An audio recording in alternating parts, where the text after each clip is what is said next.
नमस्कार। तो चलिए आज निकलते हैं भारत के एक बड़े ही कमाल के सफर पर। ये सिर्फ पहाड़ों और नदियों के बारे में नहीं है, बल्कि ये समझने की कोशिश है कि यहाँ की जमीन, यहाँ के लोगों और उनकी संस्कृति को कैसे बनाती है। आइए शुरू करते हैं। किसी भी जगह को जानने की शुरुआत उसके आकार से होती है, और भारत का आकार है 32.8 लाख वर्ग किलोमीटर। जरा सोचिए कितना बड़ा है। इसमें तो कई सारे देश आराम से समा जाएंगे। और यही विशालता भारत की विविधता की पहली वजह है।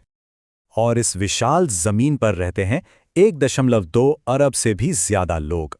ये दुनिया की सबसे बड़ी आबादी वाले देशों में से एक है, जो यहाँ के भूगोल को आप जानते हैं और भी ज्यादा दिलचस्प और जिंदा दिल बना देता है। तो सबसे पहले आइए जरा ये समझते हैं कि दुनिया के नक्शे पर भारत दिखता कैसा है और कहाँ है। ये इसकी पूरी कहानी का समझिए पहला चैप्टर है। भारत की एक बहुत ही खास पहचान है, पता है क्या? कि ये एक विशाल प्रायद्वीप है। आसान भाषा में कहें तो जमीन का वो हिस्सा जो 3 तरफ से समुंदर से घिरा हो। पश्चिम में अरब सागर, पूरब में बंगाल की खाड़ी और दक्षिण में हिंद महासागर। इस वजह से भारत का इतिहास और व्यापार हमेशा से ही समुद्र से जुड़ा रहा है। अब भारत के फैलाव का अंदाजा इन दूरियों से लगाइए।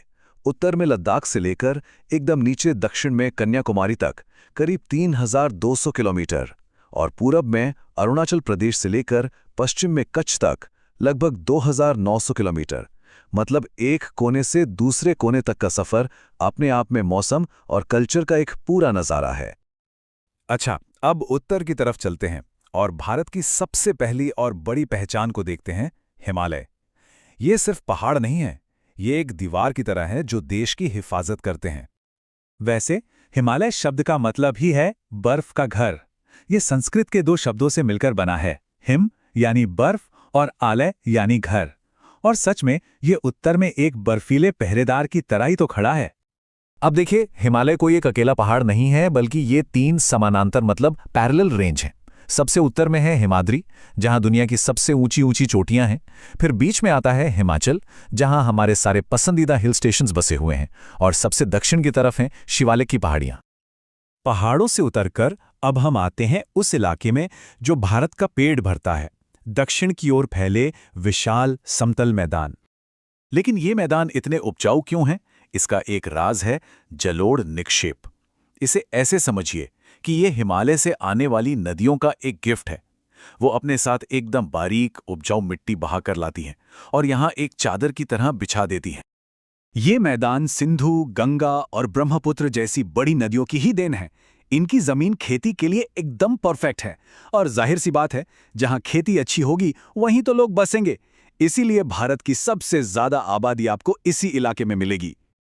चलिए अपनी यात्रा को थोड़ा और दक्षिण की तरफ बढ़ाते हैं, भारत के दिल में जो एक बहुत पुराना त्रिभुज के आकार का पठार है। इस पठार का शेप मतलब आकार ट्रायंगल जैसा है, और यहाँ की जमीन काफी ऊबड़ खाबड़ है। यहाँ आपको अरावली जैसी पहाड़ियां मिलेंगी, जो पता है दुनिया की सबसे पुरानी पर्वत श्रृंखलाओं में से हैं। और हाँ, ये इलाका कोयला और लोहे जैसे खजानों से भी भरा पड़ा है। इस पठार के दोनों किनारों पर जैसे 2 गार्ड खड़े हों हैं पश्चिमी घाट और पूर्वी घाट। पश्चिमी घाट एक लगातार दीवार की तरह है, जिसे सह्याद्री भी कहते हैं। वहीं पूर्वी घाट थोड़ा टूटा फूटा, कटा फटा सा है। और ये छोटा सा फर्क नदियों और मौसम पर बहुत बड़ा असर डालता है। अब जरा प्रायद्वीप के किनारों पर चलते हैं। यहाँ हम भारत के खूबसूरत समुद्र तटों और द्वीपों को देखेंगे। तो भारत के दोनों किनारों पर तटीय मैदान हैं। पश्चिम वाले काफी पतले हैं, एक संकरी सी पट्टी जैसे, लेकिन पूरब के मैदान उनकी तुलना में बहुत ज्यादा चौड़े हैं। अच्छा, मुख्य भूमि के अलावा भारत के पास 2 बड़े द्वीप समूह भी हैं। अरब सागर में हैं लक्षद्वीप आइलैंड्स और बंगाल की खाड़ी में हैं अंडमान और निकोबार आइलैंड्स। अक्सर सुनने में आता है कि लक्षद्वीप, प्रवाल द्वीप या कोरल आइलैंड्स हैं, पर यह कोरल होता क्या है आखिर? कभी सोचा है? ये सवाल हमें प्रकृति के एक बहुत ही दिलचस्प प्रोसेस की तरफ ले जाता है। तो जवाब यह है कि प्रवाल यानी पॉलिप्स बहुत छोटे छोटे समुद्री जीवों के कंकाल होते हैं। जब ये जीव मरते हैं तो उनका कंकाल वहीं रह जाता है। फिर उसके ऊपर नए पॉलिप्स पैदा होते हैं, और ये सिलसिला लाखों साल तक चलता रहता है, परत दर परत, और आखिर में एक पूरा का पूरा द्वीप बन जाता है। ना कमाल की बात? तो अब जब हम अपने इस सफ़र के अंत में आ रहे हैं, तो इन सभी अलग-अलग हिस्सों को जोड़कर देखते हैं कि पूरी तस्वीर क्या बनती है और ये हमें भारत के बारे में क्या सिखाती है। तो हमने क्या-क्या देखा? उत्तर में आसमान छूते पहाड़ों से लेकर दूर-दूर तक फैले मैदानों तक और पुराने पठारों से लेकर खूबसूरत द्वीपों तक। ये भारत की जमीन में मौजूद अविश्वसनीय विविधता की बस एक छोटी सी झलक है। और कहानी का सबसे मजेदार हिस्सा यही है, ये विविधता सिर्फ नक्शे पर नहीं है, ये लोगों की जिंदगी में उतरती है। इसी से तय होता है कि कहाँ कैसा मौसम होगा, कौन सी फसल उगेगी और कैसी भाषा और संस्कृति पनपेगी। लेकिन इतनी सारी अलग अलग चीजों के बावजूद एक धागा है जो सबको एक साथ पिरोता है, हमारी साझा परंपराएं, हमारा इतिहास। यही तो है विविधता में एकता, जो भारत की असली पहचान है।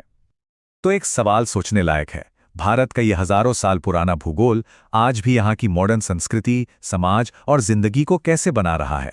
इसी सवाल के साथ इस सफर में शामिल होने के लिए बहुत बहुत धन्यवाद।